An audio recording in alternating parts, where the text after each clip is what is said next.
और आइए पहली बड़ी खबर की ओर आपको लिए चलते हैं। पाकिस्तान में पूर्व प्रधानमंत्री इमरान खान और उनकी पत्नी को भ्रष्टाचार के एक मामले में 14 साल और 7 साल की सजा सुनाई गई है। दोनों को निचली अदालत के द्वारा सरकारी खजाने को अरबों रुपये का नुकसान पहुंचाने का दोषी पाया गया है। हालांकि इस मामले में भी पाकिस्तानी सेना और वहां की सियासत में इमरान खान के खिलाफ हो रही साजिशों को दरकिनार नहीं किया जा सकता है। ये रिपोर्ट देखिए। राजनीतिक अनिश्चितताओं का देश पाकिस्तान, सियासत के एक ऐसा अखाड़ा जिसकी कमान हमेशा सेना के पास रहती है। खबर थी कि पूर्व प्रधानमंत्री इमरान खान सेना प्रमुख से तालमेल बिठाने में सफल हो गए हैं, लेकिन इमरान की रिहाई की संभावनाओं के आत्मविश्वास से लबरेज पीटीआई को शुक्रवार को तब जोरदार झटका लगा जब उन्हें अदालत ने भ्रष्टाचार के एक मामले में 14 जबकि उनकी पत्नी बुशरा बीबी को 7 साल की सजा सुना दी। दोनों सरकारी खजाना को अरबों रुपए की चपत लगाने की दोषी पाए गए। इमरान खान को इस मामले में पिछले साल उस वक्त गिरफ्तार किया गया जब वो तोशाखाना मामले में पहले से ही जेल में थे। आइए आसान भाषा में समझते हैं कि ये पूरा मामला क्या है। दरअसल इसमें 3 मुख्य किरदार हैं: तत्कालीन पीएम इमरान खान, उनकी पत्नी बुशरा बीबी और अरबपति बिल्डर और ताकतवर बिजनेसमैन मलिक रियाज। ये सारा मामला मलिक रियाज के बेटे के लंदन में एक प्रॉपर्टी खरीदने से शुरू होता है। ब्रितानी अधिकारियों को भनक लगी कि 190 मिलियन पाउंड की रकम अवैध रूप से इंग्लैंड लाई गई थी। छानबीन हुई तो पैसा जब्त कर लिया गया। इस पैसे को पाकिस्तान वापस भेजना था, लेकिन आरोप है कि इमरान खान ने ये पैसा सरकारी खजाना में जमा कराने के बजाय उसी कारोबारी मलिक रियाज की तरफ से जुर्माने की मद में जमा करा दिया। अभियोजन की दलील थी कि इमरान सरकार ने ब्रिटिश अधिकारियों को उस पैसे को जमा कराने के लिए पाकिस्तानी खजाना के खाता नंबर नहीं बल्कि वो खाता नंबर दिया जो मलिक रियाज का जुर्माना भरने के लिए सुप्रीम कोर्ट में खोला गया था। दरअसल सुप्रीम कोर्ट ने प्रॉपर्टी से जुड़े एक अन्य मामले में मलिक रियाज की कंपनी बहरिया टाउन पर जुर्माना लगाया था। इतना ही नहीं, इसके कुछ ही दिन बाद उसी मलिक रियाज ने एक ऐसी यूनिवर्सिटी के निर्माण के लिए 450 कनाल से अधिक जमीन मुफ्त में दे दी जिसकी ट्रस्टी कोई और नहीं, इमरान की पत्नी बुशरा बीबी हैं। इस मामले में इमरान की दलील रही है कि पैसा मलिक रियाज के जुर्माने के खाते में डालने की मंजूरी मंत्रिमंडल ने दी थी। इसके जवाब में अभियोजन ने पक्ष रखा कि इमरान ने गोपनीयता के प्रावधान का हवाला देकर मंत्रिमंडल से बंद लिफाफे में ही प्रस्ताव पारित करा लिया था। हालांकि इमरान खान ने इन सभी आरोपों को खारिज कर दिया है।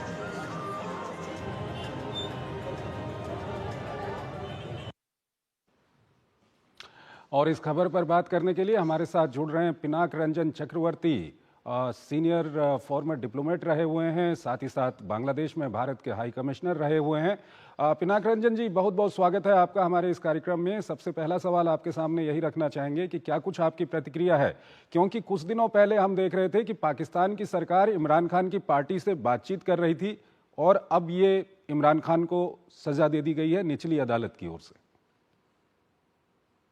ये तो कोई मतलब आश्चर्य की बात नहीं है। पाकिस्तान में बातचीत करते हैं पर अल्टीमेटली जो पीछे से जिनका हाथ है होता है हमेशा, वो वहां की फौज है।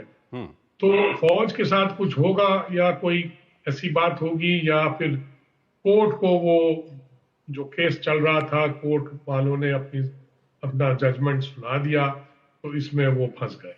खैर अपील की तो खैर उसमें गुंजाइश है पर वो अपील करेंगे। पर बेसिकली हमें ये मान लेना चाहिए कि इमरान खान का जो पॉलिटिकल करियर है उसको खत्म करने के लिए ये सब किया गया है। मैं ये नहीं कह रहा हूं कि शायद उन्होंने कोई गलती नहीं की हो या कोई करप्शन नहीं किया हो भी सकता है, क्योंकि जब पावर में कोई आता है तो पैसे का लालच बढ़ जाता है वहां। तो वो वहां पे हुआ है इमरान खान, और पाकिस्तान में तो उस तरह की बातें होती रहती है क्योंकि करप्शन के मतलब जो में आर्मी भी लिप्त रहती है, पर आर्मी को कोई खास कुछ नहीं करता क्योंकि वो अपना खुद संभाल लेते हैं। अगर कोई पकड़ा जाता है तो उसको वो अपनी तरफ से उसको सजा देना या जो भी है निकाल देना कर लेता है। पर पॉलिटिशियंस को हमेशा आप देख लें, आर्मी कुछ ना कुछ कभी करप्शन में या किसी चीज में और आश्चर्य की बात यह भी है कि इमरान खान को आर्मी ने ही बिठाया था पार्टी को। वो जब नवाज शरीफ को निकालना था ये, तो वो साजिश भी उन्होंने की थी, इसीलिए उनका नाम पड़ा था सिलेक्टेड पीएम, क्योंकि वो इलेक्शन भी रिगिंग हुआ था इनको जिताने के लिए। इनकी पार्टी बनी थी पीटीआई। यहीं पर सवाल आपके सामने रखना चाहेंगे सर कि ऐसा क्या कुछ हुआ है कि इमरान खान आज पाकिस्तान की सेना और पाकिस्तान की सरकार के सबसे बड़े दुश्मन बन गए हैं? क्या ऐसा कारण है? देखिए, दो तीन चीजें हैं। जो पीटीआई जो था, पहले तो सरकार आर्मी के साथ उनका तालमेल था, क्योंकि आर्मी ने ही उनको बिठाया था। उसके बाद जब उन आपस में, मुझे लगता है इमरान खान को भी आर्मी का जो प्रेशर या जो छाये में वो रहते थे वो पसंद नहीं आ रहा था, तो वो उससे निकलना चाहते थे। तो वो आर्मी को पसंद नहीं आया। उसके बाद फिर पीटीआई के लोगों ने आर्मी के कंटोनमेंट में घुस के कुछ जनरल्स के घर में तोड़फोड़ की, ये की। तो ये आर्मी किसी तरह से बर्दाश्त नहीं कर पाया, क्योंकि वहां आप एक जनरल के घर में घुस के, और जब उनको अरेस्ट वरेस्ट किया गया उसके बाद हुआ था, तो पहला जो तोशा खाना वाला मामला था, तो उसके बाद आर्मी एकदम भड़क गई, कहते हैं इनकी इतनी हिम्मत, इसको हम सबक सिखाते हैं। तो फिर सबक अब सीख लिया, उन्होंने सबक सिखा दिया। सर, इस सब के बीच जिस उद्योगपति का, बिजनेसमैन का इसमें नाम आ रहा है, रियाज मलिक, उसके बारे में आप क्या कुछ कहना चाहेंगे? क्योंकि ये कहा जाता है कि उसकी पाकिस्तान के अंदर में, चाहे हम सेना की बात करें या पाकिस्तानी सियासत की बात करें, काफी अच्छी खासी पकड़ है।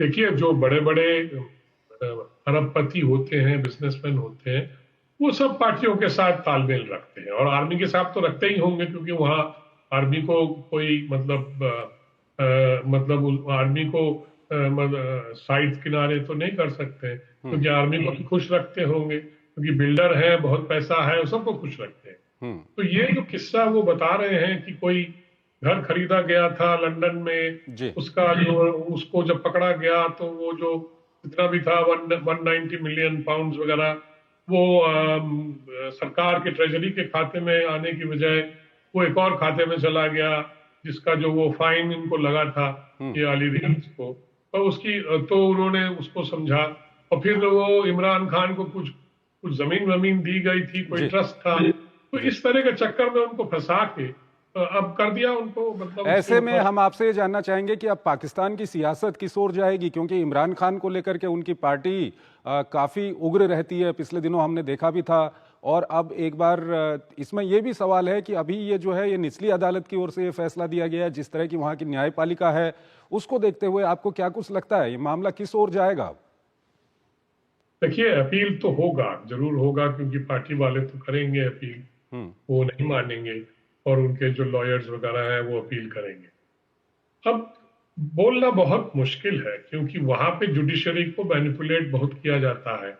आर्मी की काफी बड़ी हिस्ट्री है, जजेस को तंग किया जाता है, उनको ब्लैकमेल किया जाता है, तो आर्मी तो वो हमेशा करती रही है। अब आर्मी और इमरान खान में अगर कोई समझौता हो जाए तो शायद वो अपील में वो उनको छोड़ दें कि भाई नहीं, ये एक्विट कर दें, ये जो भी है। ये तो पॉसिबल है, इस पाकिस्तान में सब कुछ पॉसिबल। और इस सब के बीच ये भी जानना चाहेंगे, क्योंकि पिछले दिनों हमने देखा था कि जो अमेरिका के निर्वाचित राष्ट्रपति हैं डोनाल्ड ट्रंप, उनका भी कहीं ना कहीं इमरान खान को लेकर के एक नरम रवैया देखा जाता है। तो अब आने वाले दिनों में वहां अगर सत्ता परिवर्तन होगा तो पाकिस्तान में क्या कुछ इसका फर्क देखा जाएगा? क्या इसका फायदा इमरान खान को मिलेगा? क्योंकि कुछ दिनों पहले हम देख रहे थे कि पाकिस्तान की सरकार इमरान खान की पार्टी से बातचीत के लिए बिल्कुल तैयार थी और बातचीत शुरू भी हो गई थी। देखिए, इमरान खान में तो जो बाइडेन एडमिनिस्ट्रेशन है, प्रेसिडेंट बाइडेन का, वो उन पे तो सरासर उन्होंने इल्जाम लगाया था कि इन्होंने मुझे निकलवाया है मेरे पद से। आर्मी के साथ साजिश करके अमेरिकन ने मुझे अपने पद से निकाला है, इन्होंने बड़े साफ तौर से ये कहा है। ठीक है। और उन्होंने ये भी कहा, क्योंकि मैं मॉस्को गया था, पुतिन से मिला था, तो अमेरिकन भड़क गए थे, क्योंकि वो नहीं चाहते थे कि वो रशिया जाए, क्योंकि वो रशिया को तो घुटने पे लाने की उनकी मतलब जो फॉरेन पॉलिसी ऑब्जेक्टिव थी वो नहीं हो पा रहा था। इसलिए वो चाहते नहीं थे। वो भारत पे भी काफी प्रेशर आया था उस पे तेल खरीदने में वगैरह वगैरह। तो मुझे लगता है कि वो इमरान खान को जो बाइडेन एडमिनिस्ट्रेशन ने जो इल्जाम लगाए थे कि उन्होंने इनको निकलवाया था, तो ट्रम्प नेचुरली जो दूसरी पार्टी के हैं वो कहते हैं कि ठीक है, मैं इसकी तरफ से थोड़ा बहुत मतलब इसकी तरफ थोड़ा सॉफ्ट हो सकता हूं। तो इसलिए मेरे ख्याल में, और वो जो पाकिस्तान आर्मी है वो अमेरिका को तो मतलब नाराज नहीं कर सकती। ठीक है, कभी भी। ठीक है क्योंकि पिनाक रंजन जी, बोला कि ठीक है चलो इससे बातचीत कर। ठीक है। पिनाक रंजन जी, आप हमारे साथ बने रहिए। एक और खबर